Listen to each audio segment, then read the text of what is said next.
आप देख रहे हैं इंडिया 29 स्टेट्स न्यूज। बढ़ते हैं न्यूज की तरफ। రెండు నదుల మధ్యన ఉన్నాం మేము. అంటే అక్కడ కృష్ణా నది ఓ పక్క తుంగభద్ర నది ఉన్నది. మాకు నిజాం కాలం నుంచి ఉన్న ఆర్డిఎస్ కెనాల్కి నీళ్లు మనకెందుకు వదలడం లేదు? మేమేం దురదృష్టవంతులమా, లేకుంటే మేమేం పాపం చేసినామా? ఏదో ఎత్తిపోతల పథకం అని చెప్పిన, తుమ్మిలి ఎత్తిపోతల పథకం అన్నారు.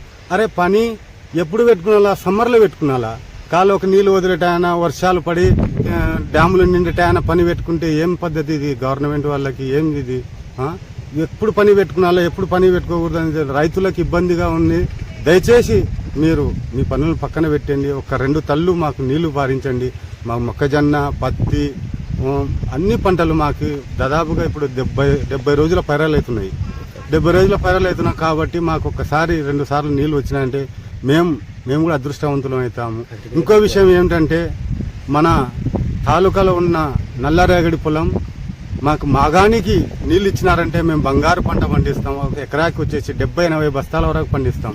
ఇక్కడ వరి చాలా విలువైన వరి పండుతుంది. ఇక్కడ వరిని మాకు దాదాపుగా మేము చిన్నగా ఉన్నప్పుడు 1980లో ఆర్డిఎస్ కెనాల్ నీళ్లు వరి పండడం బంద్ అయిపోయింది.